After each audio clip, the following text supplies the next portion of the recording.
disculpas por los problemas técnicos que me retrasaron la intervención, pero bueno, ya por suerte se solucionó. Les agradezco a todos y a todas los que están presentes, y les cuento un poco, completando lo que acaba de decir Checho de la idea de la clase de hoy. Vamos a analizar algunos fallos en los que se tomaron decisiones en situaciones en las que se dan en un contexto de violencia de género, y la idea es un poco ver cuáles fueron esas decisiones y qué críticas o qué aportes les podemos hacer.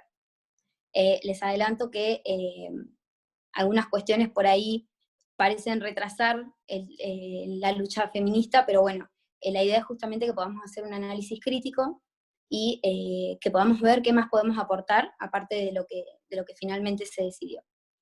Pero para eso antes me voy a tomar unos minutos para hablar de lo que es la violencia de género, también retomando un poco lo que dijo Checho. Es un fenómeno internacional, es histórico y fue recogido, digamos, reconocido a nivel internacional, y por eso se sancionan estos instrumentos que tienen tanta importancia para nuestra legislación por la jerarquía que tienen dentro de nuestro ordenamiento jurídico. El primer instrumento que tenemos, como dijo Checho también, es la Convención en el marco de la ONU, que es sobre la eliminación de toda forma de discriminación contra la mujer. Esta convención tiene como eje justamente eliminar la discriminación contra la mujer.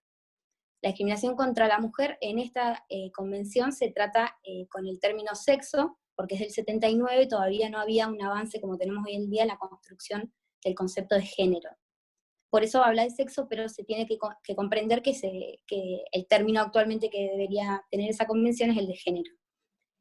Esta convención lo que nos dice es que la discriminación contra la mujer es cualquier restricción, exclusión o prioridad que se da en virtud del sexo y que va a tener como consecuencia un menoscabo, menoscabar o anular lo que es el reconocimiento, el goce y el ejercicio de los derechos humanos y de las libertades fundamentales en condiciones de igualdad para la mujer en relación con el hombre. Después, un poquito más adelante, en el 94, se sanciona la convención en el marco del sistema interamericano, que es el marco de la OEA, que es una organización internacional en el ámbito regional de lo que son los estados americanos, y en el 94 se sanciona también una convención regional que es para prevenir, sancionar y erradicar la violencia contra la mujer. A diferencia de la Convención de la ONU, va a tener como eje el derecho de la mujer a una vida libre de violencia.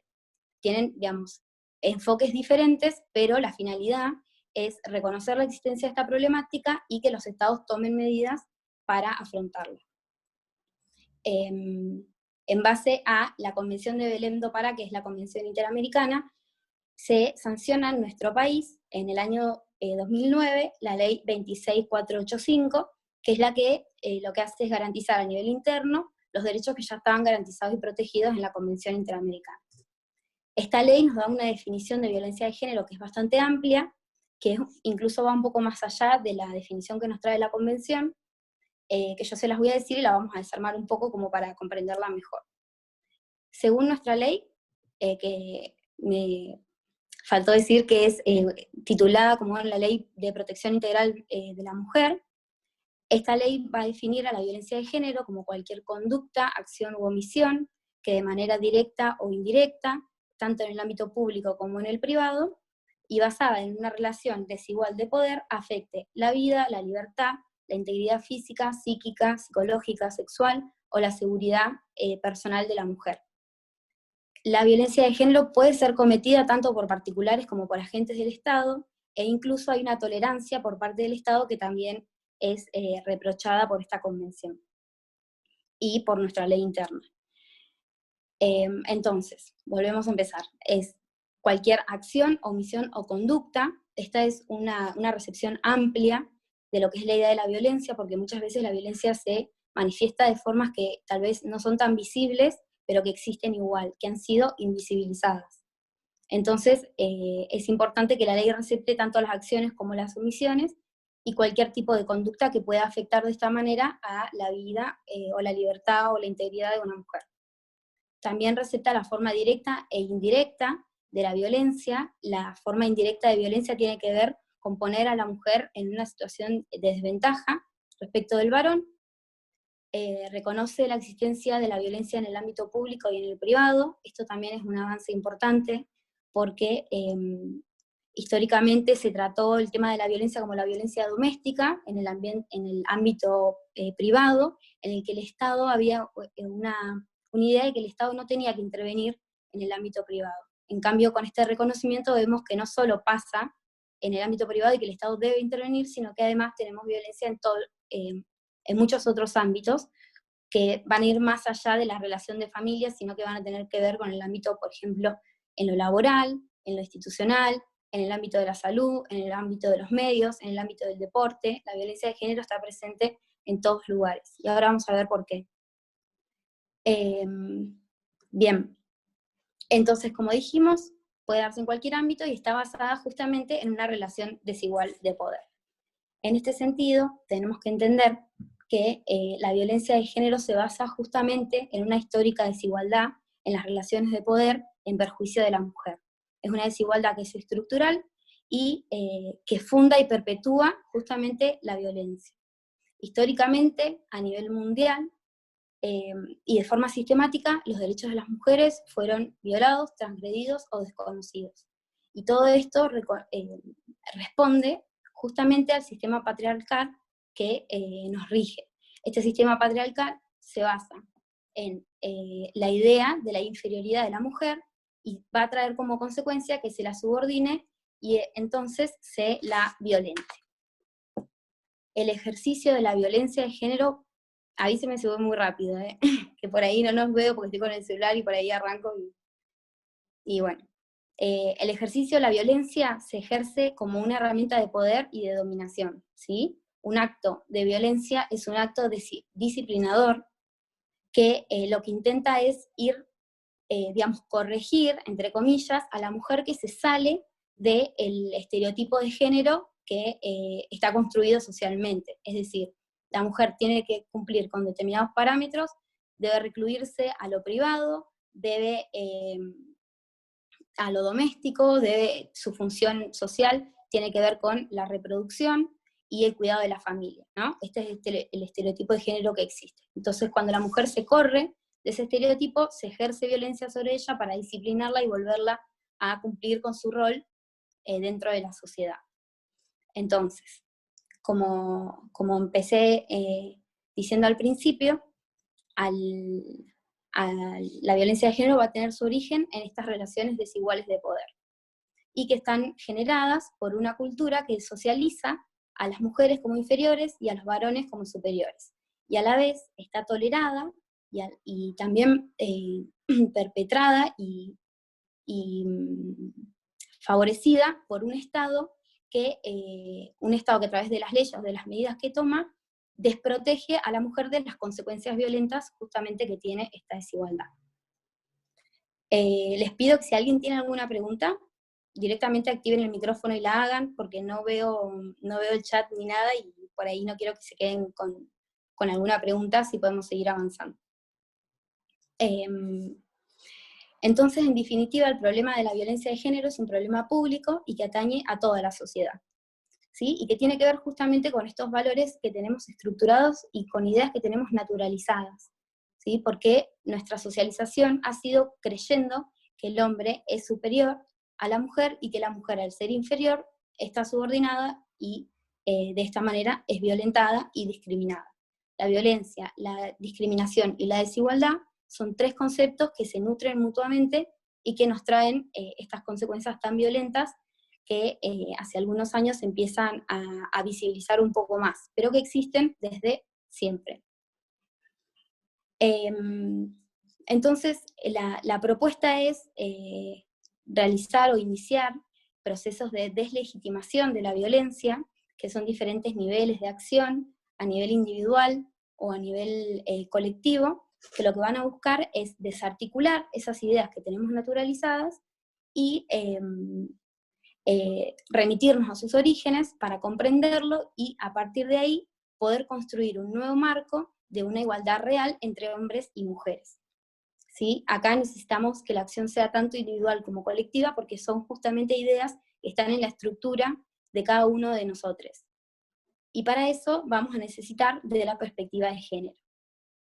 La perspectiva de género es un enfoque para poder comprender los fenómenos, las actividades, las conductas, los procesos, que parte de la base del reconocimiento de que el género es una construcción social y que esa construcción social ha sido en perjuicio de las mujeres, una construcción desigual e discriminatoria hacia las mujeres. Entonces, comprendiendo esta problemática, a través de la perspectiva de género, se analizan diferentes cuestiones para entenderlas mejor, entender su porqué y cuáles son las acciones que podemos tomar frente a esta situación. ¿Alguien tiene alguna duda hasta acá? Anímense a prender el micrófono directamente. Sí, está bien, Micaela. Yo te quería decir, en el contexto histórico de la mujer, antes era matriarcal, el sistema histórico, que no era patriarcal porque la madre tenía a los hijos a cargo.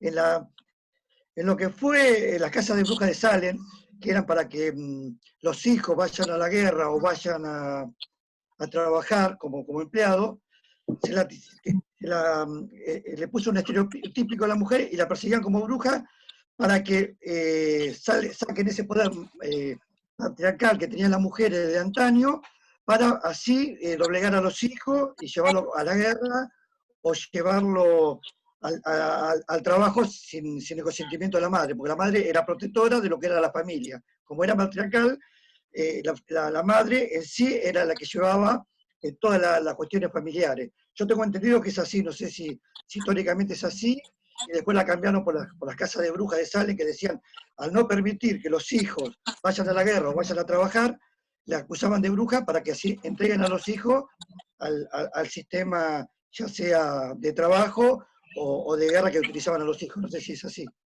Quería sacarme esa duda, gracias. A ver, históricamente sí existieron algunas culturas que la organización era matriarcal, como vos decís, y quiere decir que el poder estaba en orden en manos, digamos, de la mujer. Pero a nivel mundial, la cultura que siempre se priorizó o que siempre existió en general es la cultura patriarcal.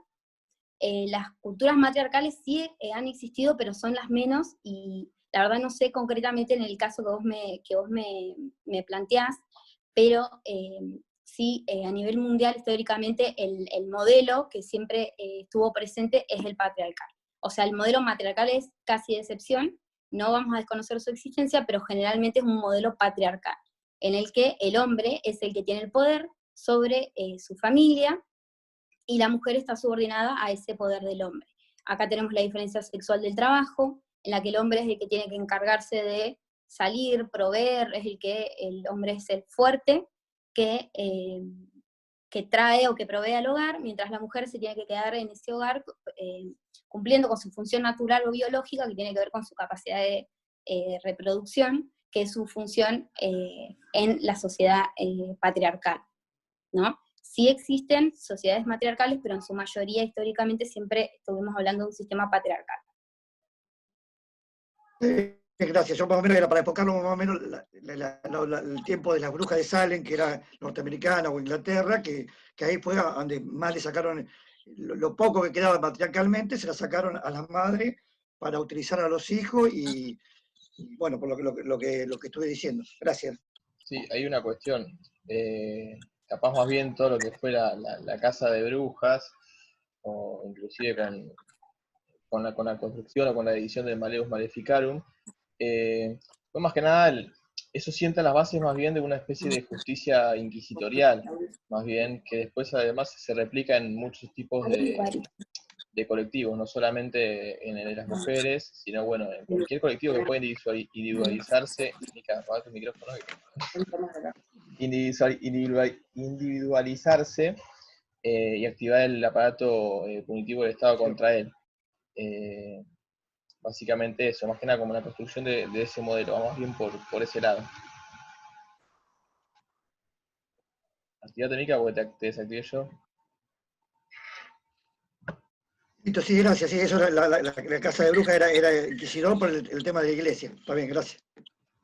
Bien. Bien, ahí no sé si se me escucha. Sí, sí. ¿sí? Bueno, dada esta pequeña presentación sobre lo que es la violencia de género, vamos a comenzar con el primer fallo. Igual tengo entendido que nos quedan 6 minutos más o menos la primera clase, pero se corta e ingresamos con el mismo ID, ¿no? Sí, yo te aviso, les aviso cuando esté ya medio por cortarse, y volvemos a ingresar con el mismo ID y bueno, con la contraseña que teníamos en el link. Bien. Perdón, Bueno. por ahí dice que se corta y no se corta, y sigue a veces, porque en otras clases me ha pasado eso, que se cortaba y seguía. Sí, sí, Bueno, mejor. se va a cortar. Bueno, el primer caso que vamos a analizar es un caso que se llama María Cecilia Leiva, que llegó a la Corte Suprema de Justicia de la Nación, un hecho del 2005 que llegó a la Corte en el 2011.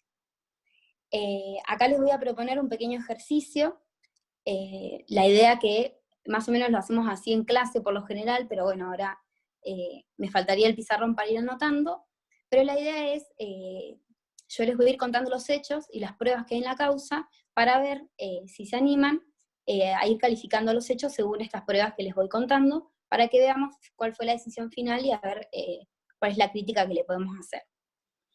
Se trata de un caso en el que María Cecilia Leiva asesina a su marido,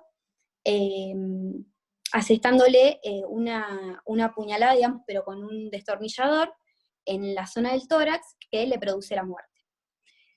Con esta primera aproximación sobre los hechos, les pregunto cómo calificarían este hecho con solamente esta información. ¿Alguien se anima? Lo repito. María Cecilia Leiva le asestó un destornillador en la zona del tórax a su pareja y padre de sus hijos, produciéndole la muerte. Como homicidio simple. Por ahora podríamos hablar de un homicidio. ¿Cómo? Agravado por el vínculo. Bien. Estaríamos hablando de, aunque sea un homicidio. Muy bien. Ahora tengan en cuenta que todas las constancias que yo les voy a ir diciendo están en la causa. Ténganlo presente para analizar después la resolución final. Pero hasta ahora con esta información parecería que estamos hablando de un homicidio. Otra constancia que tenemos es la autopsia sobre el cuerpo de Sergio, que resultó ser la víctima en este caso. Esta autopsia nos arroja como resultado que la única herida que tiene en el cuerpo Sergio es la herida que le causó la muerte, que no tiene ninguna herida defensiva, y que la zona donde se clavó el destornillador era una zona no vital. Esto no sé si les cambia de alguna manera la concepción o el relato de los hechos que tenemos hasta ahora. A mí sí, porque puede ser que no haya alevosía, porque no se repitió el hecho, sino que fue en un momento por el ataque certero, y ahí también habría que ver si fue defensa propia, si estaba dormido, no estaba dormido, en qué situación se encontraba la persona, si la persona la estaba atacando. Hay muchos temas que se tendría que ver en la causa para poder decir si. Lo que no hay es, digamos, un aseñamiento de querer atacarlo y de querer repetirlo o de haberlo golpeado antes para matarlo, sino que hay muchas cuestiones que se deben ir mirando según las pruebas sobre la causa. Bien, entonces avancemos. Hasta ahora parece no haber mucha modificación en cómo calificaríamos los hechos. Después tenemos el acta inicial, que es el acta que firman los policías cuando llegan al lugar de los hechos. En ese acta se constata que María Cecilia Leiva estaba pasando por una alteración nerviosa, lo que motiva que sea trasladada al hospital. En el hospital ella queda internada, pero no tenemos la historia clínica que nos explique de por qué tiene que quedar internada. Sin embargo, sí hay un informe médico. Este informe médico se practica a 4 horas del hecho y se practica sobre el cuerpo de María Cecilia Leiva, ¿sí? Se la lleva al hospital y se le hace un reconocimiento médico legal para verificar su estado general. En este informe médico surge que María Cecilia Leiva tenía heridas y hematomas en su cara, en sus labios, en las rodillas. Las heridas de las rodillas eran por fricción, es decir, por arrastre. Tenía heridas en el brazo izquierdo y en la mano izquierda que eran compatibles con un golpe con o contra un elemento contundente y que le hacían perder o disminuir la movilidad del brazo izquierdo. Entonces, en este informe médico, que se practica a 4 horas del hecho, María Cecilia Leiva tenía heridas en los labios, en las rodillas, en los brazos y en la mano. Esto también se agregan en heridas, y también se agrega una constancia de que María Cecilia Leiva estaba cursando un embarazo entre el 5º y 6º mes de gestación. Mica, Sí. se nos está por cortar, ¿eh? Así que bueno, ahora volvemos a entrar. Dale. Cierro ahora Bueno, y- corto casi. Dale, y Igual les entramos dejo, en el mismo link. Sí. dale, les dejo solamente la preguntita que vayan pensando de si esto último les hace empezar a modificar cómo se calificaría este hecho.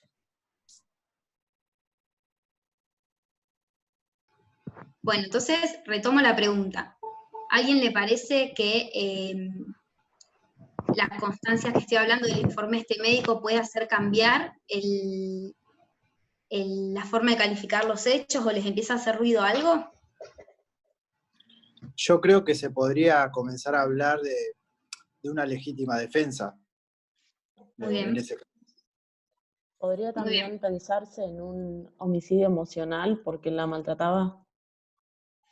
Eso lo podríamos terminar de decidir al final de todas las pruebas, pero se puede plantear como posibilidad, sí.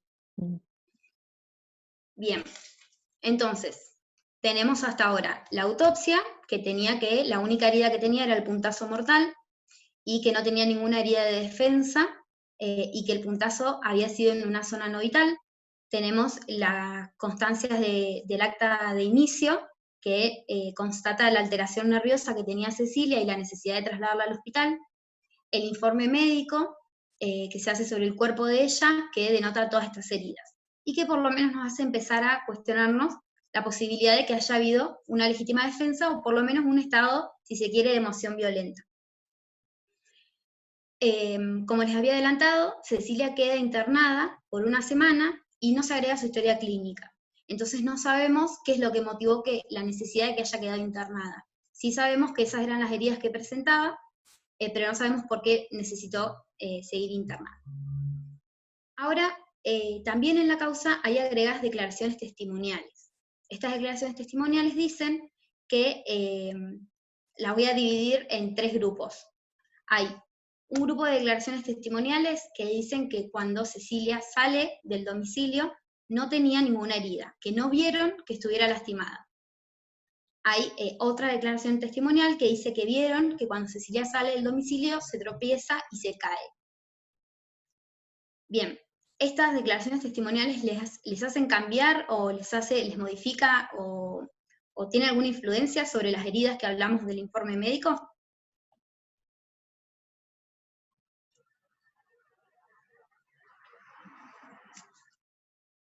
Bueno, sigamos entonces con las constancias de la causa. En el lugar de los hechos se encontraron un palo de escoba que estaba recientemente quebrado, y ese palo de escoba tenía manchas de sangre. Estaba en los pies de lo que era el cuerpo de Sergio, que sería la víctima de este caso.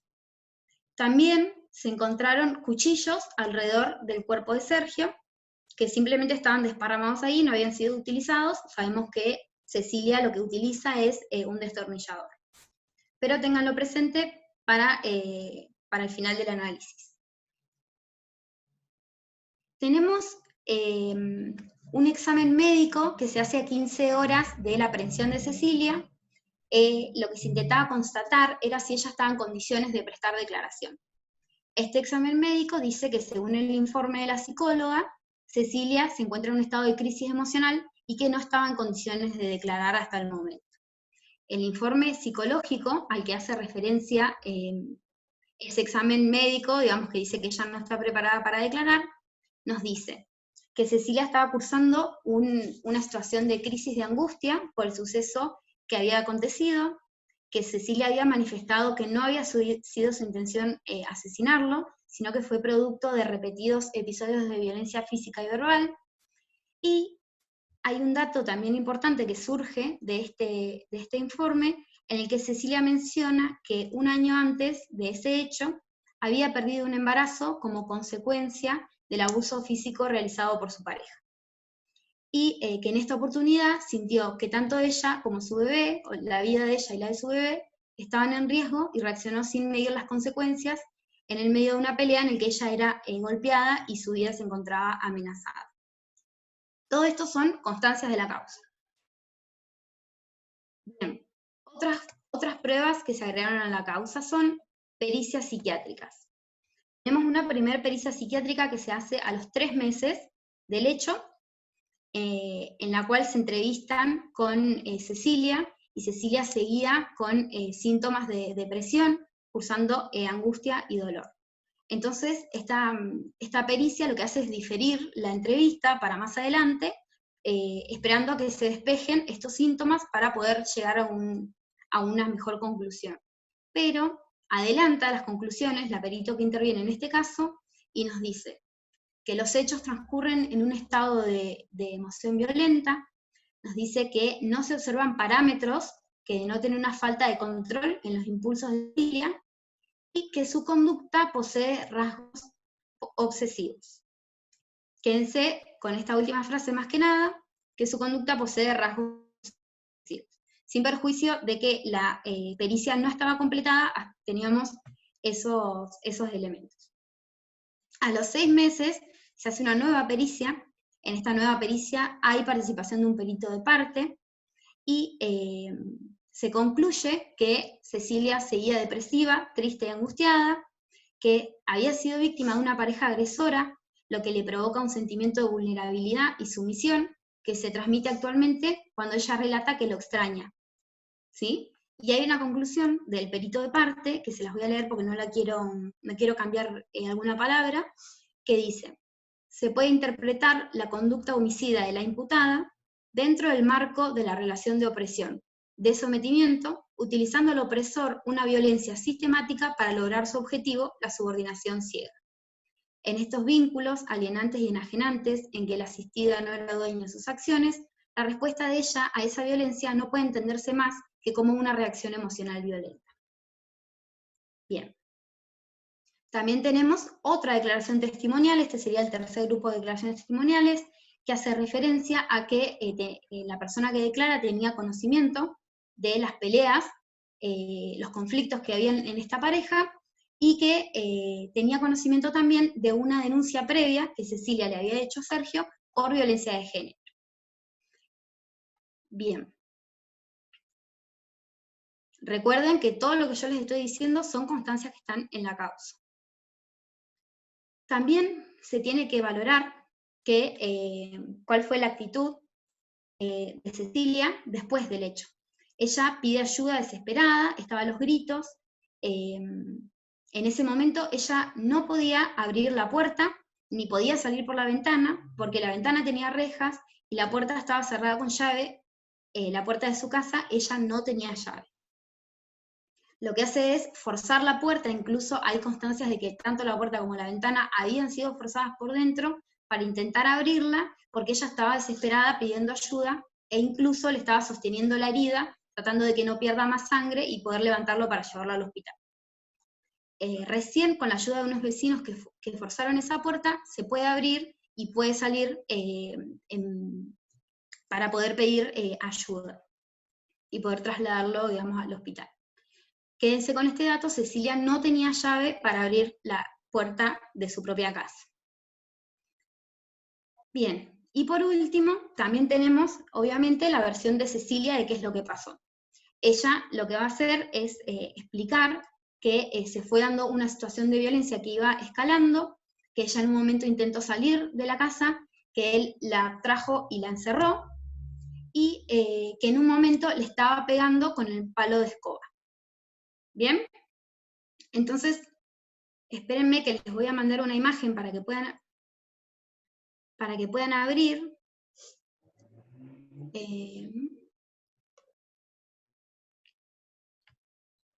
O voy a compartir pantalla mejor. Sí, fíjate si puedes compartir para. Sí, va a ser más fácil. Avísenme si se traba por ahí el internet. A ver ahí. Dice que está inhabilitado para compartir pantalla. A ver. Fíjate en la configuración ahí al lado, en la flechita que aparece. Ahí. Ahí está.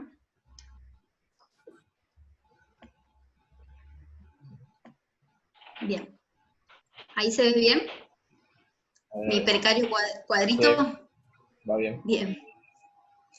Bueno, entonces acá tenemos la descripción de los hechos y, bueno, yo organicé más o menos la prueba, pero bueno, antes de avanzar sobre cuál fue la decisión que se tomó, me gustaría preguntarles qué les parece que se decidió en este caso, o por lo menos qué se tendría que haber decidido. ¿Alguien se anima?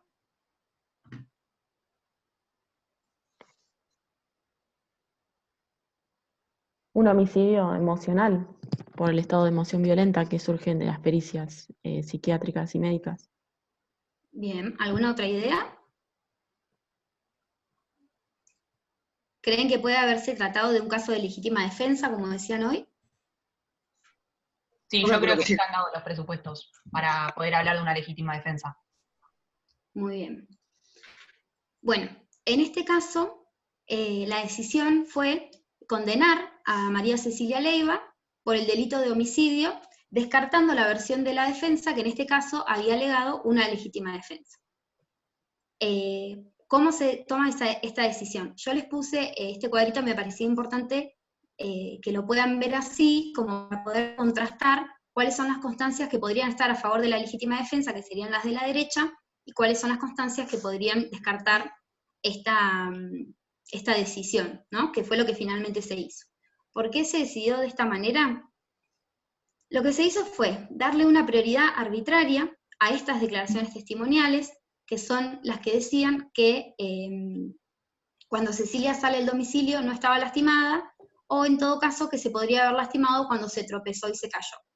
Arbitrariamente, y sin perjuicio de que en este informe médico legal también había fotografías de esas heridas, se le da prioridad a estas declaraciones testimoniales en perjuicio de Cecilia, para entender que ella en el momento no presentaba ninguna herida, ¿sí? Como que las heridas que surgen del informe médico legal habrían sido posiblemente por esa caída que algunos vecinos dicen que sucedió cuando ella sale del domicilio. Se descarta la versión de ella en la que, por ejemplo, dice que él la había golpeado con un palo de escoba. Ella tenía, acuérdense que tenía, según este informe, golpes en el brazo izquierdo, que eran consistentes con un golpe con o contra un elemento contundente, que podría haber sido el palo de escoba. Esto no se indagó. Y asimismo se le da prioridad a los resultados de esta primer pericia, no sé si se acuerdan, que yo dije que esta primera pericia no estaba concluida, que incluso se había diferido la entrevista, y que había dado unas primeras conclusiones, en las que entre las conclusiones decía que la conducta de Cecilia tenía rasgos obsesivos. Entonces esta conducta, o esta afirmación, se utiliza como elemento que indica la responsabilidad penal de Cecilia, y no se da ninguna explicación basándose en elementos, en alguna explicación científica de por qué, científica o por lo menos alguna explicación de por qué se toma esta afirmación como indicativo de la responsabilidad penal de Cecilia, por qué se toma de esta forma parcial y perjudicial para Cecilia, ¿no? No se explica, simplemente se toma la afirmación de que su conducta poseía rasgos obsesivos como indicación de su responsabilidad penal. Y se descarta... Perdón, voy a hacer una pregunta. Con el tema del palo de escoba, que tenía sangre, ¿la sangre de quién era? ¿Era de la víctima o supuestamente de Cecilia, en esa pericia? En este caso, no surge, por lo menos de las constancias que hay en el fallo, si se analizó la sangre que estaba en el palo de escoba. Pero sí surge que la única herida que tenía el cuerpo de Sergio era el puntazo mortal, no tenía ninguna otra herida, ¿sí? Entonces, por lo menos una valoración nos hace pensar que, o sospechar al menos, que la que estaba recibiendo los golpes del palo de escoba podía ser Cecilia, porque surge la herida que ella tenía en el brazo, y que podía ser justamente consecuencia de un elemento contundente como un palo, y no sobre el cuerpo de Sergio, que no tenía ninguna otra herida más que el puntazo, digamos, del destornillador, ¿sí? No hay una constancia sobre quién era esa sangre, por lo menos en el acceso al fallo que tengo yo, no sé si en la causa se analizó, supongo que no, porque si no hubiese sido un elemento contundente. Incluso una de las críticas que ya vamos a llegar a eso es justamente que no se analizó esta posibilidad, la posibilidad de que el golpe que ella tenía en el brazo haya sido con el palo de escoba. Entonces, yo les decía que tenemos esta primer pericia, que es a los 3 meses, que es la que no concluye, y después tenemos esta pericia, que es a los 6 meses, que tenemos la participación del perito oficial y del perito de parte. ¿Se acuerdan que esta pericia era la que decía que ella había sufrido una relación de pareja en la que sufría agresión, que la ponía en una condición de subordinación, y que había hecho que ella reaccione de esa manera por el contexto de esa relación violenta en la que ella era violentada y subordinada, ¿no? Bueno, también arbitrariamente, lo que entiende el tribunal descarta esta pericia por basarse, por 2 cuestiones. Primero, por basarse únicamente en entrevistas con Cecilia, y por otro lado, por decir que no encuentra sustento en el resto de los elementos de la causa. Esto es arbitrario porque, primero, porque básicamente lo que nos dice entre líneas es que Cecilia logró engañar a un grupo de peritos expertos y les hizo creer que ella era una mujer golpeada cuando no lo era, y no le creen, dice que no se constata con el resto de la causa, cuando en realidad tenemos por lo menos acá el informe médico que habla de las heridas que ella tenía en su cuerpo, tenemos una pérdida de embarazo previa, que ella relata que es justamente por un episodio de violencia, y también tenemos la declaración testimonial que habla de una denuncia previa en la que Sergio la había golpeado y por eso ella la denunció. Sin embargo, el tribunal descarta esta pericia y prioriza los resultados de esta pericia que, repito, no estaba terminada. Tampoco se valora la versión de ella. La versión de ella es conteste con todos los elementos de la causa. Un ejemplo de eso es el tema de el golpe del palo de escoba, por lo menos tiene sentido el relato de ella. Otra cuestión es que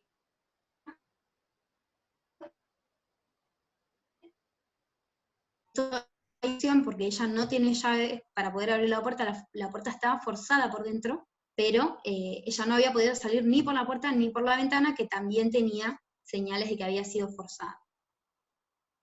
Entonces, tampoco se considera en este caso qué pasaba con esto. Alrededor del cuerpo de Sergio hay cuchillos Tramontina. En cambio, sin embargo, Cecilia no le clava un cuchillo, Cecilia le clava un destornillador, que dentro de su versión ella explica que es lo que tenía a mano, que lo que intenta es defenderse, y dice una y otra vez, y su versión es siempre la misma, que ella no lo había querido matar, que había querido defenderse, y se estaba en peligro tanto su vida como la de su bebé. Perdón, ¿no explicó por qué estaban los cuchillos alrededor del cuerpo? Porque eso es medio, decir, en contra de ella sería, como que estuviese plantado. ¿Por qué estaba? ¿No dijo ella en su alegato o en la defensa por qué estaban los cuchillos alrededor del cuerpo? ¿Y por qué ella agarró un destornillador? Porque eso es un poco para mí, en cuestión de prueba, que es medio dudoso. Si ella pudo explicitar por qué estaban los cuchillos al lado del cuerpo. En realidad ella lo que relata es un episodio de violencia que se va aumentando en diferentes lugares. Una explicación de la existencia de esos cuchillos podría haber sido que en el medio de la discusión se hayan caído o que hayan estado ahí, pero lo que tenemos que valorar en este caso no es tanto que los cuchillos hayan estado, porque en definitiva si lo pensamos es una casa, podrían haber estado en la cocina, digamos, lo que tenemos que pensar es si Cecilia lo hubiese querido matar, ¿por qué no agarró un cuchillo en vez de agarrar un destornillador? La versión de ella es, agarré lo que tenía a mano para tratar de defenderme y no lo quiso matar. Acuérdense que la zona en la que le clava el destornillador es una zona no vital, ¿sí? A esto quiero llegar en el sentido de que cuando hablamos de casos de violencia de género, el análisis de las constancias y de las pruebas tiene que ser integral, tiene que ser global. Tenemos que tener en cuenta cómo una prueba tiene que ver con la otra. No podemos hacer un análisis aislado de las pruebas. Tal vez si hiciéramos un análisis aislado, por ahí nos hace ruido que haya habido cuchillos en la zona del crimen. pero si hacemos un análisis global, vemos que tiene sentido, que en el marco de esa pelea puede ser que se hayan caído o que hayan estado en la cocina, y nos dice que ella haya agarrado el destornillador en vez de esos cuchillos que tenía perfectamente a mano, por lo menos nos puede inclinar a creerle que ella no haya tenido la intención de matarlo. No sé si se acuerdan cuáles son los elementos de la legítima defensa. ¿Alguien se anima a enumerarlos? Un peligro inminente de sufrir un ataque, creo que era, la fuerza proporcional con que puede atacar a la persona que lo está agrediendo. No sé, la verdad que no me sale ahora, pero bueno, a ver si hay otro Bien, que no, puede... muy bien. Tenemos 3 elementos principales. La existencia de una agresión ilegítima, o la inminencia de esa agresión, la racionalidad del medio empleado, y por último, la falta de provocación. En este caso, el tribunal que la condena a Cecilia, lo que hace es descartar la legítima defensa que su defensa había alegado, por entender que faltaba uno de estos elementos, ¿sí? ¿A alguien se le ocurre o se animaría a decir qué elemento cree que podría estar faltando en este caso?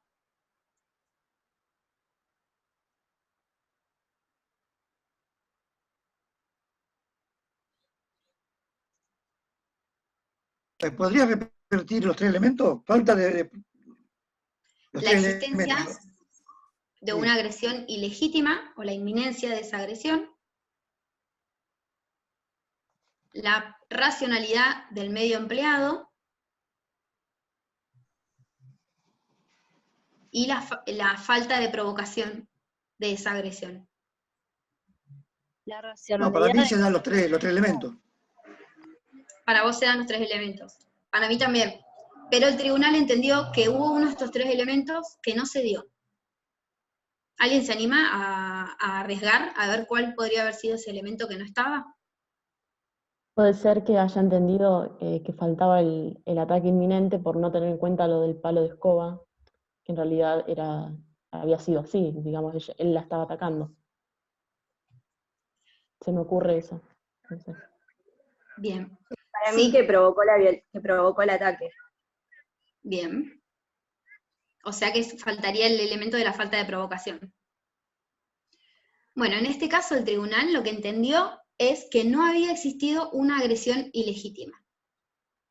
No existió agresión ilegítima. Más allá de estas constancias, de estos antecedentes, la pérdida del embarazo previa o la denuncia previa, más allá de todo esto y del relato que hace Cecilia de los hechos, el tribunal entiende que no existe una agresión ilegítima. Y en esto les quiero leer un párrafo de la resolución esto es un hecho que ocurre en Catamarca y que es condenada en el tribunal de primera instancia, se recurre y el Supremo Tribunal de Catamarca confirma y después llega a la Corte de Nación. Pero en la decisión que condena y la que confirman se encuentra un párrafo que se los quiero leer porque quiero ver a ver qué les parece que haya esta afirmación en una resolución. El tribunal dice, si bien no debía descartarse alguna situación de... no, perdón. Estoy adelantando a otro fallo, creo.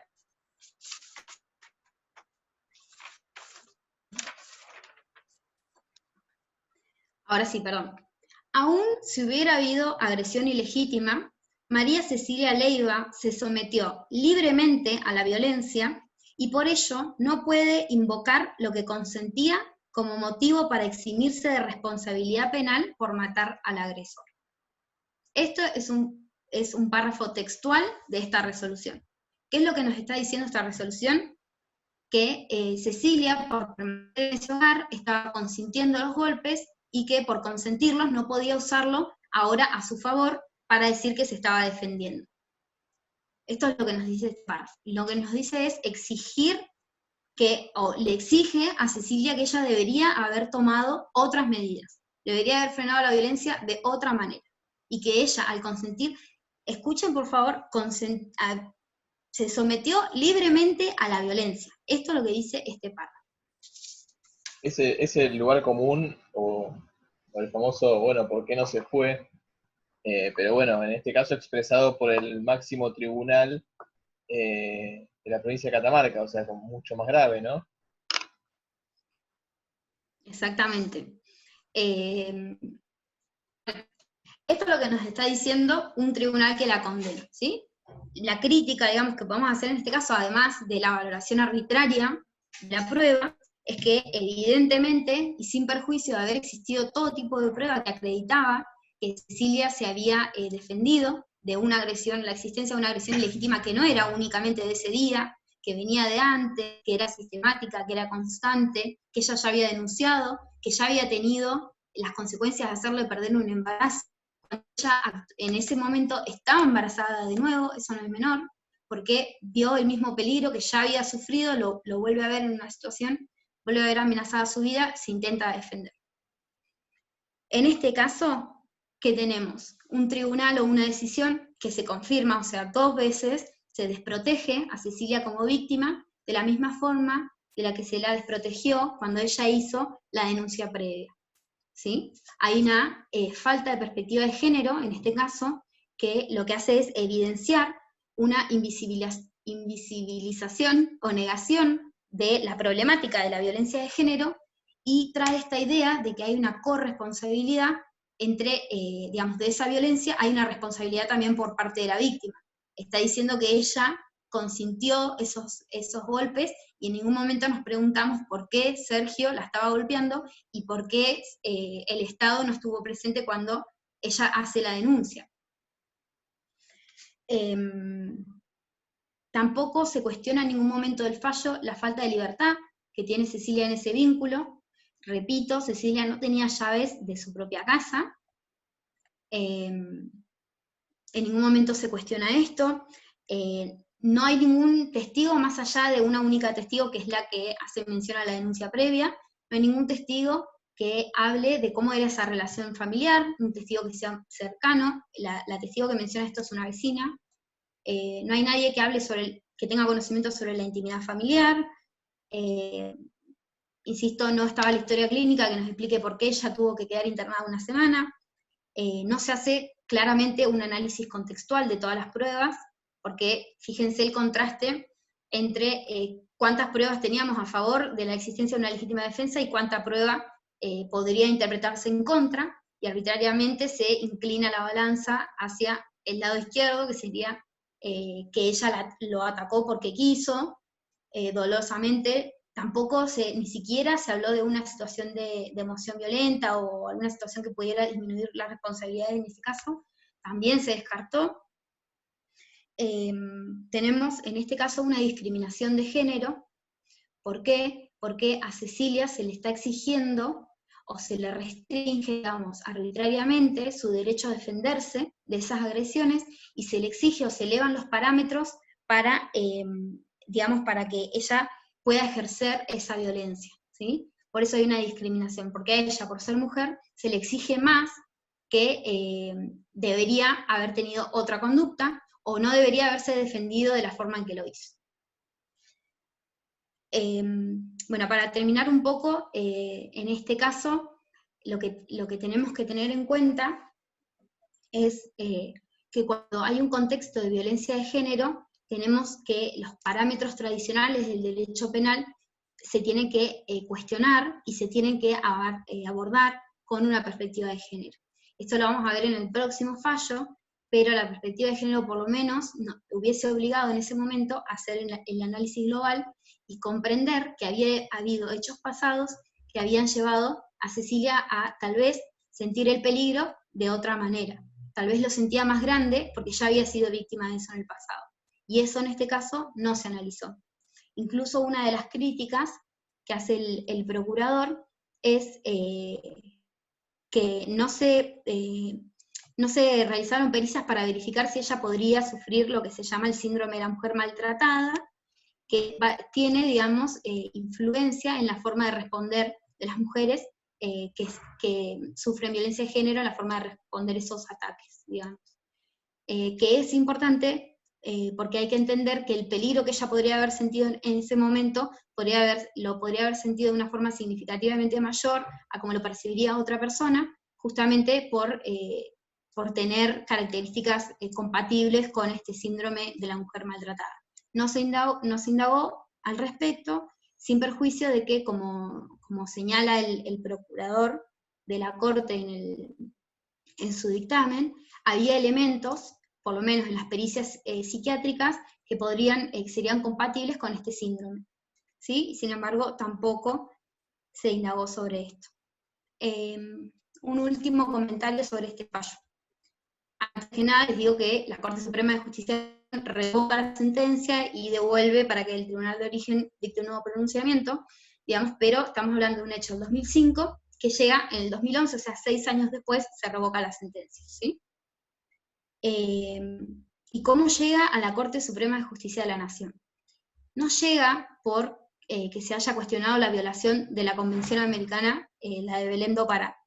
No, llega a la Corte por que se había restringido arbitrariamente el derecho a recurrir, ¿sí? Esta sería la cuestión federal que se utiliza para llegar a la Corte. Ni siquiera se menciona, no se abarca desde el lado de la Convención de Belém do Pará. Un poco de lo que yo les había comentado al principio. En este caso, evidentemente, hay una violación del Estado en sus obligaciones de prevenir, sancionar y erradicar la violencia contra la mujer, y también hay una violación del derecho de Cecilia a vivir una vida libre de violencia y a no ser discriminada por su género, por lo menos, ¿sí? Sin embargo, no se plantea desde el punto de vista de la Convención de Belém do Pará, sino que se plantea directamente desde la restricción del derecho a recurrir, que dicho sea de paso, les comento que en el Tribunal Superior, o sea, cuando se recurre la sentencia, se analiza como una posibilidad, o se pone en duda la posibilidad de que haya existido una agresión ilegítima, y sin perjuicio de nuestro querido principio indubio pro reo, en vez de, en caso de duda, resolver a favor de lo que sea más favorable para la imputada, en caso de duda, directamente están a la versión de que no existió esa agresión ilegítima, ¿sí? Eso es lo que te iba a decir yo, el mismo pro reo, y también te iba a decir la parte más débil de la mujer, porque hay que ver la contextura física del hombre, y también el sentido maternal, biológico de una persona, porque si un animal cuida a su cachorro, la persona esta también actuó cuidando a su hijo que llevaba en el vientre, más allá de su defensa propia, digamos. Entonces esos 3 elementos que puede ser esencial, como es una mujer de sexo más débil, no por serlo por patriarcal, sino por la contextura física, más la defensa que puede tener en caso de duda, más el problema que puede decir ella que actuó como una forma biológica de defensa para sus hijos, no lo tuvo en cuenta el tribunal. Eso es lo que yo pienso, así por lo lejos, por lo que escucho.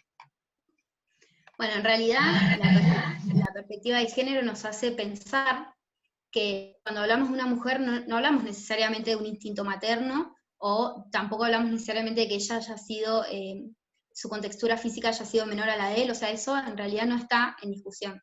Lo que sí podemos hablar de este caso en particular es que ella ya había perdido un embarazo previo por motivo de los abusos físicos de su pareja, y que al estar embarazada en esta situación tal vez eso amplió la peligrosidad que ella estaba sintiendo, o el peligro que sentía, la amenaza de su vida y la de su bebé que sentía en ese momento.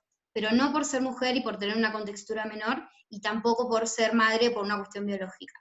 Por una cuestión lógica de una persona que se está defendiendo en una relación en la que hay una desigualdad de poder, en la que ella evidentemente no tiene la libertad que debería tener en el vínculo, ¿sí? Eso nos exige la perspectiva de género, no pensar desde lo biológico, desde que ella por ser mujer era más chiquita, de contextura física, o que por ser mujer tenía un instinto a proteger a su bebé, porque en realidad ella también estaba protegiendo su vida, ¿sí? No sabemos concretamente si ella tenía deseos de ser madre, ella ya tenía otros hijos, pero si tenía deseos de volver a ser madre, no lo sabemos. Sí sabemos que el estar embarazada y el haber perdido un embarazo de forma previa, por este mismo motivo, la colocaba, digamos, en un sentimiento de que el peligro no era solamente respecto de su vida, sino también del bebé que ella estaba gestando. Yo no quería que lo tomen como que la mujer es más débil ni nada, sino que decía por la costura biológica de la persona, no porque sea inferior o no inferior.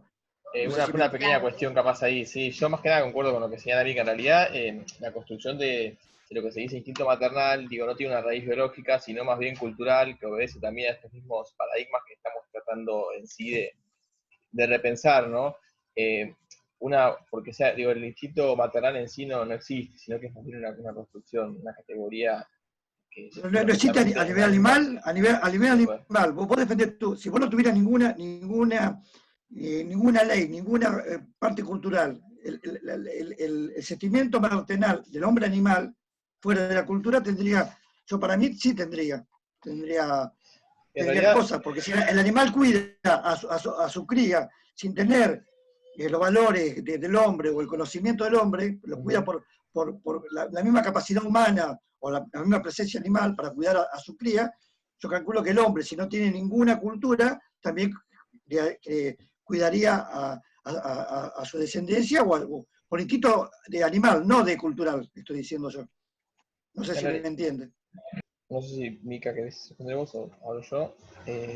No, en realidad, digo, el hombre no hay que pensarlo, digo, en términos biológicos animales, son, más allá de que sea un mamífero, digo, hay que verlo también inserto en una cultura, y justamente estos patrones culturales que básicamente ponen en cabeza de la madre, lo que sería una especie de instinto maternal, lo que hacen es, nada, es la histórica asignación de las tareas de cuidado en cabeza de las mujeres, digo, es la reproducción de justamente estos roles de género en los cuales las mujeres son aquellas que tienen instinto maternal o que están abocadas a lo que es el cuidado de las niñas, cosa que no se replicaría en el caso del padre. Yo creo que lo más interesante de esto es más bien, como planteaba Mica, analizar obviamente esa cuestión que me parece válida, digo, también tener en consideración que sea una mujer que estaba cursando el embarazo es algo que hay que tener en cuenta, pero hay que tener en cuenta como un factor de riesgo, ¿sí? Cuando uno hace una entrevista o cuando uno empieza a medir también este tipo de situaciones, tiene que hacerse estos factores de riesgo, como por ejemplo las denuncias previas realizadas, el embarazo anterior que había perdido. Esas situaciones son las que se empiezan a valorar. Obviamente que se va a tener en cuenta la circunstancia de que es una mujer que está embarazada, ¿sí? Pero no se puede atar esa cuestión a una especie de instinto maternal de que ella protegería más especialmente la vida del niño, pues justamente, digo, fundándolo en esa cuestión materna, ¿sí? Como digo, en este seminario lo que hacemos es repensar todas las preconcepciones, los preconceptos, los institutos, los fenómenos. El instinto maternal en sí tiene una raigambre biologicista que en realidad no se condice con los paradigmas vinculados con la perspectiva de género. Si querés, Mica, hacer un cierre ahí, tenemos un minuto y... No, directamente ahora cuando se termine, por ahí pasamos a la nueva reunión y ya pasamos al otro fallo. Les invito, si a alguien le queda alguna pregunta de piénsenla, que ahora cuando reiniciamos respondemos las preguntas y seguimos con el siguiente fallo. Total, ya se va a cortar esto. Bueno, mientras se van sumando todos, capaz de algunos comentarios en torno a los desafíos que implica justamente la cuestión de repensar los institutos a la luz de la perspectiva de género, básicamente porque implica no solamente cambiar nuestra mirada, sino las herramientas jurídicas con las que trabajamos día a día. O sea, nos obliga a repensar nuestras acciones, tanto desde el momento de la entrevista con una persona a la cual vamos a asistir jurídicamente, como el momento de evaluar la prueba, como posteriormente en el juicio, bueno, que Mica ahora se va a meter un poco también en esa cuestión, siguiendo con el análisis de los fallos, cómo obliga a repensar las normas de fondo, los institutos procesales, ¿no? Todas estas cuestiones a la luz de la perspectiva de género. Por ejemplo, con el caso que planteaba Mica, se me ocurría capaz, y ella lo dejó bien en claro, la importancia de atender a la valoración de la prueba de una manera global, ¿sí? Totalizante y no fragmentada, digo. Por ejemplo, la necesidad de ver justamente cómo estas relaciones también de violencia de género no se componen de hechos aislados de violencia, sino que es toda una misma línea, ¿no? Un continuum de violencias que se va replicando y extendiendo a lo largo del tiempo. Eso es importante, me parece. Y a su vez la importancia también de evaluar el relato de la persona, de la mujer, justamente en esta situación, valorarlo de manera global y analizándolo en comparación también a los otros elementos probatorios que puedan surgir a lo largo de la causa, ¿no? Como Mica bien señalaba, las cuestiones de los informes médicos, las cuestiones, digo, en otros casos podemos tener testigos indirectos, distintas cuestiones. Todo eso siempre centrándonos en el testimonio de la víctima. Básicamente porque muchas de estas cuestiones de violencia se dan al interior de los hogares, ¿sí? Justamente bien señalaba que la desigual relación de fuerzas ha justamente enviado a la mujer al ámbito privado, mientras que el ámbito público se reservó para los varones. Entonces, bueno, la mayor parte de estas situaciones de violencia se dan justamente en el ámbito privado, que son ámbitos justamente en los cuales la posibilidad de tener otros testigos directos es muy reducida. Básicamente la víctima es la principal testigo directa, o la principal fuente directa de información. Y después quizás algunos comentarios, también en torno, por ejemplo, a la legítima defensa. ¿Cómo obliga a repensar requisito por requisito? Digo, en la existencia de una agresión actual e inminente, bueno, va a haber que valorarla de una manera diferente, porque acá la inminencia del daño, la inminencia de la agresión es latente, digo. En una relación de violencia, la posibilidad del próximo ataque está siempre latente, entonces nos obliga a ser más cautos con eso. Al igual que también con la necesidad proporcional del medio para repeler el ataque. También, acá lo que vemos muchas veces en los casos es que la respuesta es con elementos cotidianos. Digo, un palo de escoba, un cuchillo de mesa, digo, un tramontina. Da cuenta también de que justamente las personas agarran lo más próximo que tienen como para repeler el ataque de manera rápida, ¿sí? Por eso es importante no pensar este requisito en términos de proporcionalidad, sino de necesidad. Y finalmente quizás algún repasito, después de Leiva, si bien siguió habiendo casos también en los cuales los tribunales se pronunciaron de manera contraria a esta doctrina, hubo como cierta recepción en algunos tribunales superiores de las provincias. Yo, por ejemplo, acá tenía 3 anotados. En 2012, el Supremo Tribunal de San Luis, también en el fallo Gómez, se acogió justamente a esta interpretación del caso Leiva, así como también en fallos del año 2014 de los Supremos Tribunales de Tucumán y de Mendoza, ¿sí? Como la Corte Suprema sentó esta pauta y se fue bajando también a las distintas provincias, si bien, bueno, después habrá casos también en los cuales no son aplicados. Pero esas apreciaciones te dejo, Mica, que sigas, que viene. Bien.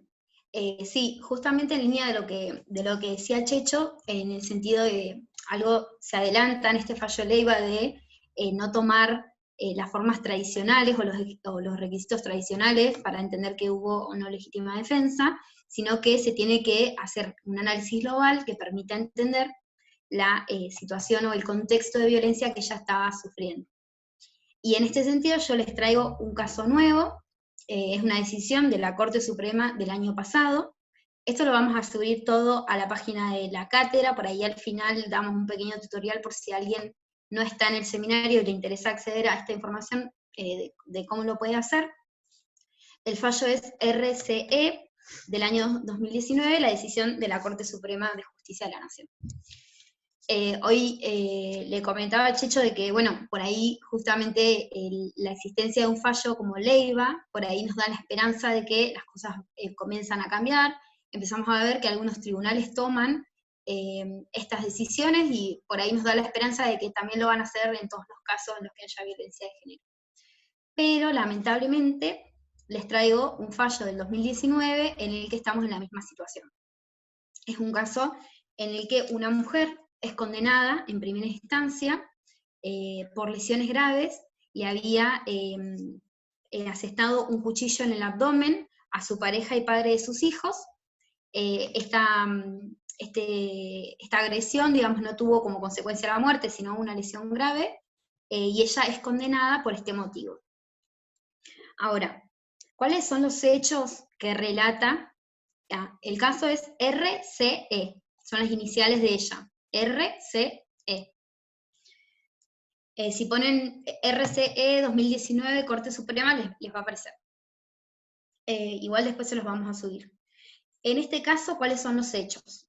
Ella relata que el día de los hechos, ella no lo había saludado y que por este motivo él la empieza a agredir física y verbalmente, y esa agresión se va moviendo hasta llegar a la cocina. Ella dice que en el medio de todo esto le ordena a sus hijas que se encierren en la habitación y que quedan ellos en la cocina. En esta situación en la que él la empieza a golpear, que la golpea en el abdomen y que la golpea en la cabeza, ella a modo de defensa agarra lo que tiene a mano, que es un cuchillo, por estar en la cocina, lo explica también, y se defiende. Inmediatamente después de haberse defendido, ella va a la casa de su hermano y enseguida van a la policía para buscar ayuda por el hecho que había sucedido. Esta es la versión que nos trae ella. Y él trae una versión en la que se coloca como receptor pasivo de una violencia que ella le ejercía constantemente y que él únicamente había recibido esa violencia hasta que se le terminó, digamos, de agredir clavándole ese cuchillo. Esta es la versión que nos trae él. Ahora, en la causa tenemos un informe médico sobre el cuerpo de ella.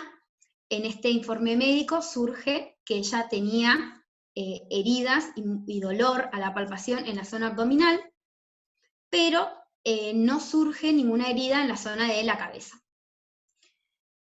También está la constancia en la causa de que ella lo había denunciado de forma previa por violencia, que en ese momento no había instado la acción penal, pero sí lo había denunciado. También hay declaraciones de testigos, las declaraciones de los testigos, entre ellos de sus hijos que estaban presentes, digamos, en el momento en el que comienza toda la agresión, que lo que hacen es sostener la versión de ella de los hechos. Y bueno, a mí me parece que no es menor considerar la circunstancia de que ella le haya dicho a sus hijas, que se encierren en la habitación. Me parece que no es menor, porque de alguna manera por lo menos nos podemos sospechar que ella preveía que esa violencia iba a ir en aumento y no quería que sus hijos tengan que ver lo que estaba pasando, ¿no?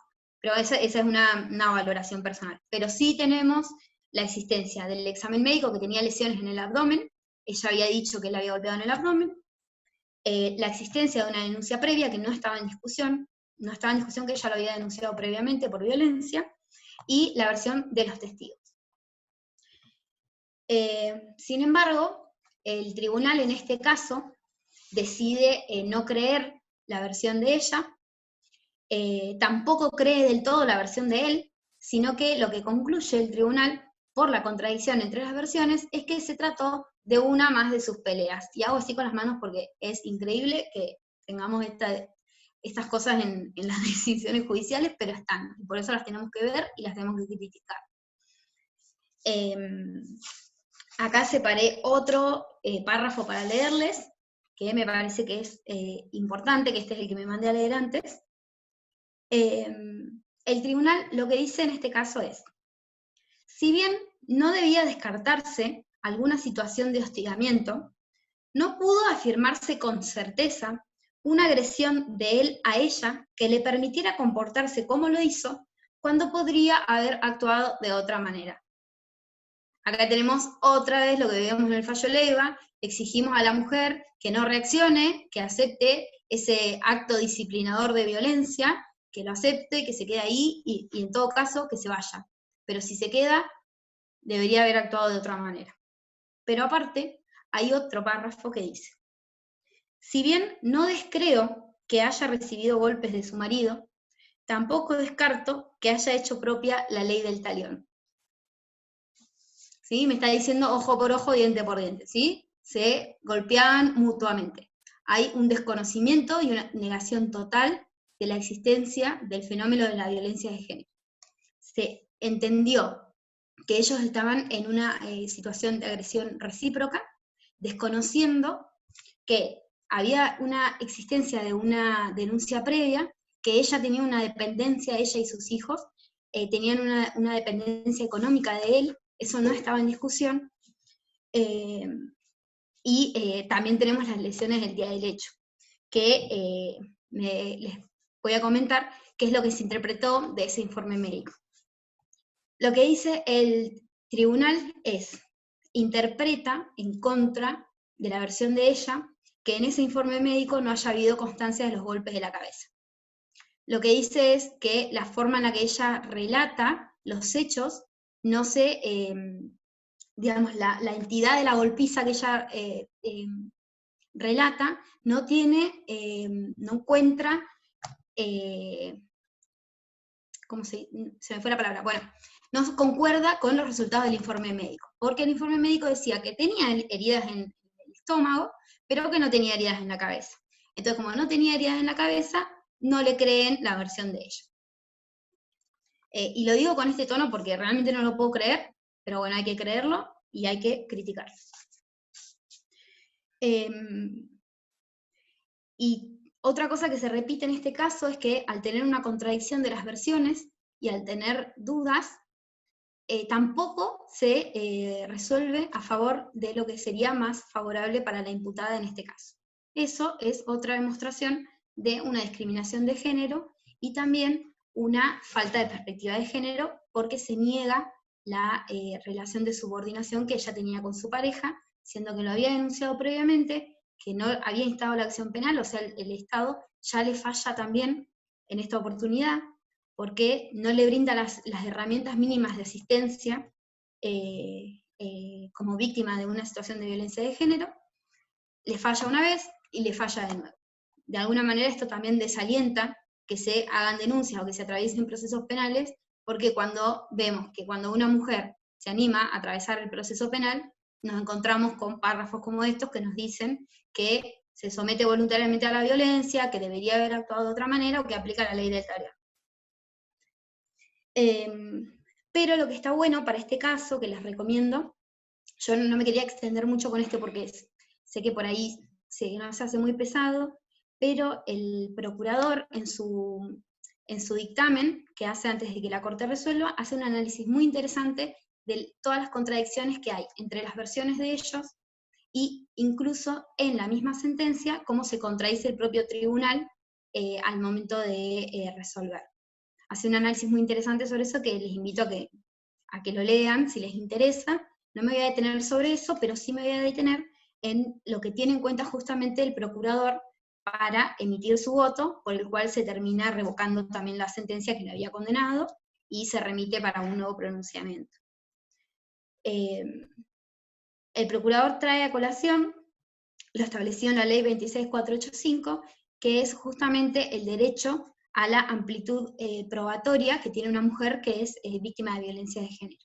Y yendo un poco a lo que planteaba Checho, que en este caso se queda, sí concretamente se hace un análisis, el procurador hace un análisis desde la Convención Belém do Pará, y en realidad más específicamente desde una recomendación que emana de lo que es el Comité de Expertas del Mecanismo de Seguimiento de la Convención de Belém do Pará. Por si alguien no lo sabe, cuando se adopta una convención internacional se suele establecer un organismo de seguimiento que es el que va a analizar la forma en la que los estados receptan los tratados. En lenguaje muy sencillo, digamos, pero para comprender cuál es la función de este comité de expertas que hacen el mecanismo de seguimiento de la convención. El comité de expertas saca un documento que habla justamente qué es lo que sucede en los casos de legítima defensa cuando se dan en un contexto de violencia de género. Y un poco lo que dice este documento es lo que les adelantaba Checho hace un rato, y que tiene relevancia en este caso, porque lo que dice es que en los casos que se dan en un contexto de violencia de género, la declaración de la víctima es crucial. Es decir, que se tiene que tener especialmente en cuenta, justamente porque a veces es la única testigo, la propia víctima, de esa violencia. Entonces, su declaración es crucial. También dice que la ausencia de evidencia médica no disminuye la veracidad de los hechos, y tampoco la falta de señales físicas no implica la inexistencia de la violencia. ¿Sí? Fíjense que en este caso no se decide de esa manera porque justamente al revés de lo que uno esperaría, cuando en el informe médico salen constancias de que tiene golpes en el estómago, como ella lo había relatado, pero no tiene golpes en la cabeza, se toma la inexistencia de las constancias de los golpes en la cabeza en perjuicio de ella, entendiendo que no se puede creer su relato o que lo había exagerado porque no estaban esas constancias. También lo que nos trae el documento del comité de expertas es que en los casos de violencia de género se tiene que hacer un análisis global, integral, para comprender cuál es la reacción de las víctimas de violencia. Que a veces, digamos, la reacción no puede ser medida con estándares normales, sino que debe ser justamente con una perspectiva de género que permita comprender el porqué de esa reacción o el porqué del peligro que estaba sintiendo la persona en ese momento. Que cuando hablamos de violencia de género, hablamos de una agresión que es continua, que no son hechos aislados, y que en esa reacción, digamos, también hay un miedo a la ineficacia de esa defensa. Que eso tiene que tenerse en cuenta también para medir la forma en la que reacciona o los elementos, este elemento de la racionalidad del medio empleado, ¿sí? Dice el documento que la aparente desproporción de ese medio puede obedecer justamente al miedo de la ineficacia en esa defensa. Y, por último, dice que interpretar cualquier comportamiento previo como provocación es un estereotipo de género, es reforzar un estereotipo de género, ¿sí? Más en este caso que la provocación había sido que ella no lo había saludado. Bien, entonces, retomando, en este caso sí se hace un análisis que va un poco más allá y que toma la Convención de Belém do Pará, y este documento del Comité de Expertas, que está muy interesante, que justamente habla un poco de lo que veníamos diciendo con Checho también, de que en los casos en los que tenemos un contexto de violencia de género no podemos usar los parámetros normales. Tenemos que analizar todo lo que suceda con una perspectiva de género. Es decir, comprender la relación desigual de poder histórica, mundial y sistemática que atraviesan las mujeres y que tiene consecuencias violentas. ¿Alguien quiere hacer algún comentario? ¿Tiene alguna pregunta de este fallo?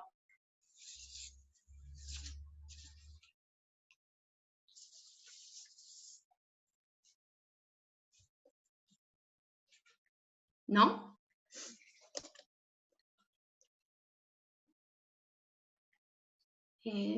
Bueno.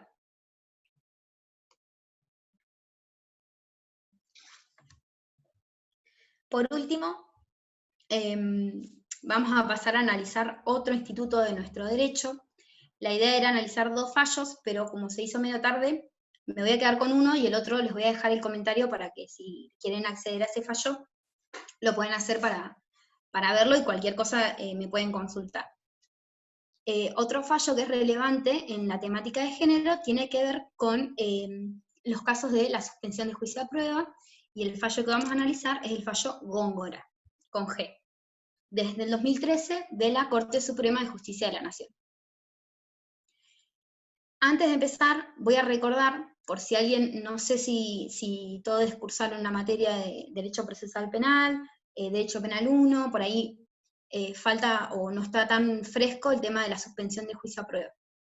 Pero la suspensión de juicio a prueba es una salida alternativa al juicio oral que permite, para determinados delitos, que tengan una pena que no exceda de los 3 años, que en realidad hay una tesis amplia que dice que el menor no exceda de los 3 años, tal vez sí, el fallo es Góngora. Ahora lo voy a escribir, espera, o escribilo, Checho. Así que... yo lo escribo. Bien. Entonces vuelvo.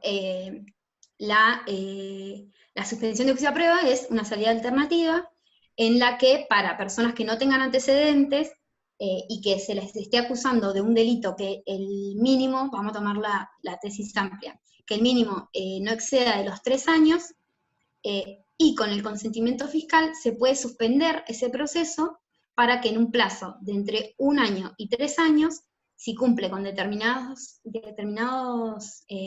pautas de conducta, se le, digamos, una vez transcurrido ese plazo, si cumple con todo, se extingue la acción penal, digamos. Es es una herramienta que se da únicamente para las personas que no tengan antecedentes y que para concederse por segunda vez tienen que haber transcurrido 8 años, salvo que haya incumplido con las reglas de conducta, que en ese caso no se puede volver a conceder la suspensión de juicio a prueba. ¿Cuál es la discusión que se da en este caso? Tenemos dos discusiones. Una, que es bastante central, pero que por ahí la voy a mencionar porque tiene que ver con el fallo, pero que pasa más por lo teórico jurídico, tiene que ver con si el consentimiento del fiscal para la suspensión de juicio a prueba es vinculante o no es vinculante. Hay un fallo de la Corte Suprema de Justicia de la Nación, que es el fallo Cosuta, con K, que dice que el consentimiento es vinculante.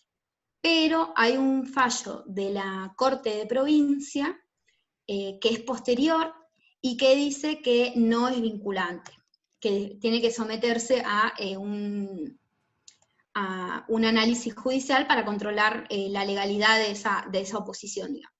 Pero en definitiva, la idea con la que nos tenemos que quedar, o lo que concluye este fallo, es que el dictamen fiscal sí es vinculante y que obedece a cuestiones de política criminal, como es en este caso.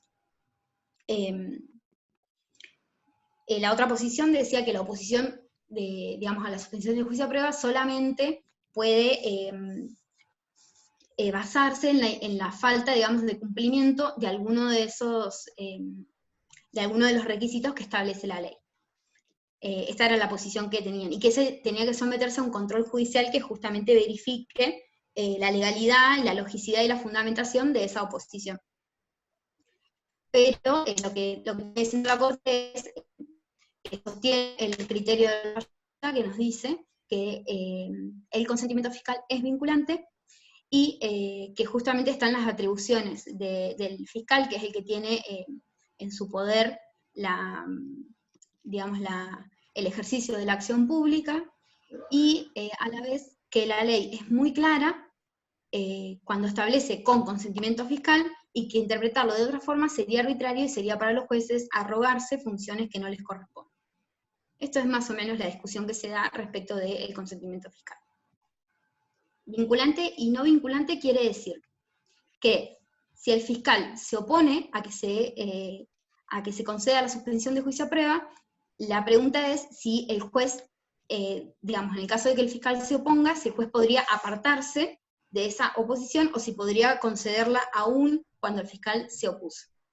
La conclusión final es que si el fiscal se opone, es vinculante, o sea que el juez no puede apartarse de su oposición y no puede conceder la suspensión de juicio a prueba.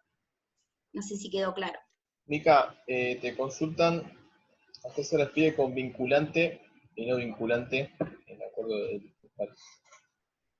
Eso.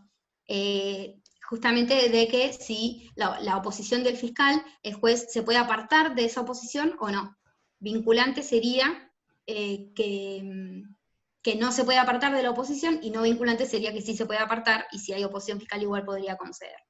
La conclusión es que no, que es vinculante, justamente por las atribuciones que tiene el Ministerio Público Fiscal. Está buenísima la discusión, y no quise tomarme mucho tiempo para basarme en eso, porque la otra discusión del fallo tiene que ver con la Convención de Belém do Pará, pero sí la quería mencionar porque tiene que ver con justamente la cuestión de fondo.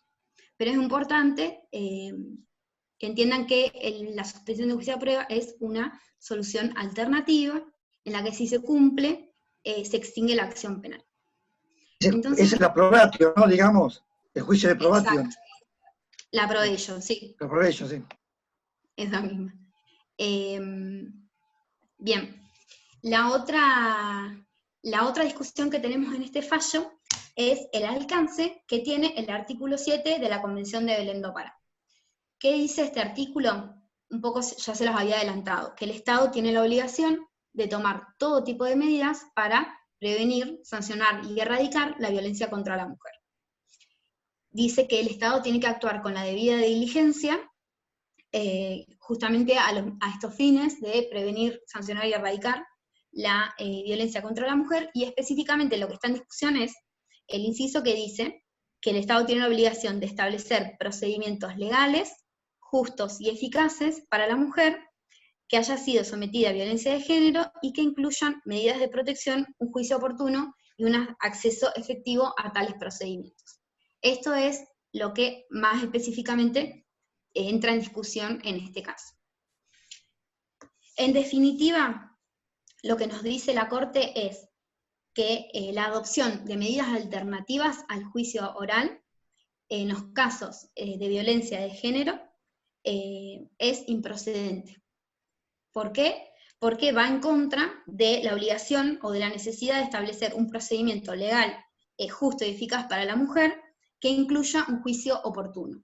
¿Por qué? Porque el juicio oral es la oportunidad, digamos, en la que dos cuestiones. Primero, la oportunidad en que la mujer pueda acceder, tener un acceso real y efectivo para poder comparecer y ser escuchada, por un lado, y por el otro porque es solamente en esta etapa en la que se puede decidir sobre la culpabilidad o no culpabilidad y en su caso imponer una sanción. Entonces, como la suspensión de juicio a prueba es una salida alternativa al juicio oral, es previa, y si se cumplen con las condiciones, no llegaríamos a la instancia del juicio oral, solo llegaríamos en el caso que no se cumplan. Lo que dice la Corte es que eso va en contra de la obligación del Estado justamente de proveer los medios legales de acceso efectivo a la justicia y del juicio oportuno. Este fallo, digamos, sienta una jurisprudencia muy importante para los casos de violencia de género y cuál es la posición que adopta el Estado respecto de estas salidas alternativas al juicio oral. Sin embargo, me parecía interesante cuestionarnos en este caso, porque si leen el fallo van a ver que en ningún momento se habla de cuál es la voluntad de las víctimas para el caso, ¿sí? Y en este caso Góngora, específicamente, las víctimas habían manifestado que no tenían intención de concurrir a la audiencia de suspensión de juicio a prueba y que aceptaban la reparación económica, que es parte de uno de los requisitos para la suspensión de juicio a prueba. Entonces, yo por lo menos me parecía interesante cuestionarnos de qué pasa cuando la mujer, que es víctima de violencia de género, no quiere continuar con todo el proceso legal que significa y la intervención que significa presentarse frente a jueces o juezas que sin perspectiva de género la escuchen y que sin perspectiva de género decidan. Entonces, ¿qué pasa cuando la víctima no quiere atravesar ese proceso legal? ¿Tampoco se puede conceder la suspensión de juicio a prueba? Bueno, en principio parecería que no se puede.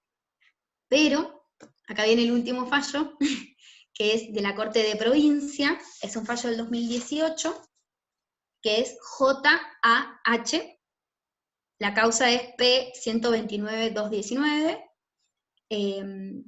que solamente les quiero comentar, porque en realidad en este caso había una discusión sobre si los hechos ingresaban o no en violencia de género, pero en este caso sí se tuvo en cuenta que la víctima había prestado un consentimiento que, en palabras del tribunal, lo que decía es que había tenido una opinión libre y reflexiva, otorgando un consentimiento informado y consciente para la suspensión de juicio a prueba, y había tenido en cuenta muchas otras características del caso en particular, que era un delito de amenazas, que no habían tenido ningún conflicto anterior ni posterior, que llevaban una buena relación y un sincero arrepentimiento, lo que dice el caso, del agresor en este caso, que se había comprometido a realizar un tratamiento terapéutico.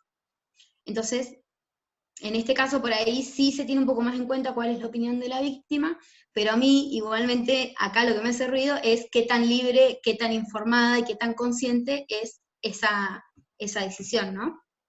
En definitiva, creo que la conclusión es que siempre va a haber que ver el caso a caso, pero que al menos lo que sucede en Góngora, a mi forma de ver las cosas, se queda toda la discusión en lo jurídico y teórico, y en ningún momento se menciona cuál era la intención de las víctimas, o por qué, en todo caso, si ellas lo querían aceptar, porque se termina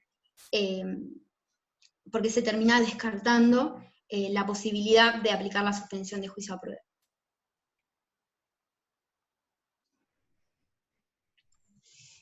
Bien. Acá. Sí, está viendo el chat, dale. Sí, no, estaba viendo que sigue siendo en contra de la mujer la decisión de no aplicar la suspensión en casos de violencia de género. Bueno, un poco es una reflexión posible. Lo que pasa es que entra también en juego esto, ¿qué tan libre es ese consentimiento que presta la mujer? Pero también, por otro lado, tenemos qué pasa con una mujer que no quiere atravesar por todo este proceso, el proceso penal y todas sus implicancias, digamos. ¿Qué es lo que pasa? ¿Posible para estos casos? ¿Se pueden tomar otras alternativas? ¿Podemos tratar de tomar soluciones que no impliquen necesariamente que la mujer tenga que acceder a un juzgado penal, a ser escuchada y repetir una y otra vez los hechos de violencia, de que se dé la revictimización, digamos? Es un poco el cuestionamiento que yo les quería dejar como para pensar que no hay una decisión concreta para los casos de violencia de género, no hay una solución general, sino que tiene que adaptarse a cada uno de los casos, pero siempre se tiene que analizar con perspectiva de género. Excelente, Mica. No sé si Mati habías levantado la mano o fue sin querer. No, fue sin querer, perdón. Ah, bien. Les voy a Bueno, escribir en el chat, perdón, Checho, sí, dale. les voy a dejar mi email por si a alguien le surge alguna duda o algún comentario o me quiere hacer alguna consulta, por ahí en los próximos días, ahí se los mandé al chat, es micaelamaranome@gmail.com. Cualquier cosa me pueden escribir ahí o al Instagram de Letra Viva, que Checho me imagino que ahora va a tirar el chico. Sí, obviamente. Bueno, lo paso entonces, si me dejas el centro ese. Sí. Nada, bueno, reiterando para aquellas personas que no estén cursando el seminario de manera regular, somos un colectivo de abogados llamado Letra Viva, bueno, y una de nuestras propuestas es justamente este seminario, que está orientado, destinado a cuestionar nuestro rol como abogados en el ejercicio profesional y también los institutos jurídicos en sí. Más que nada para ese lado va nuestro objetivo, y bueno, este seminario es una de las formas de materializar esas discusiones, ¿sí? Darles capaz un ámbito más institucional. Pero bueno, muchísimas gracias, Mica, la verdad, por la clase, excelente, súper didáctica y con herramientas concretas que están muy buenas para anotarlas y llevarlas a todos los casos. No solamente aquellos que estén vinculados 100% con la cuestión del género, sino que también las mismas herramientas que se utilizan en este tipo de casos pueden ser también aplicables a distintos tipos de ámbitos, obviamente cambiando la perspectiva. Pero bueno, nada, más bien agradecerte. Nos estaremos encontrando en el seminario, la clase siguiente, la semana que viene, ¿no? Y bueno, nada, despedirnos, nos veremos en la próxima. Y gracias por asistir. A todos. Gracias a todos por estar, claramente. Así que bueno, adiós. Fíjate que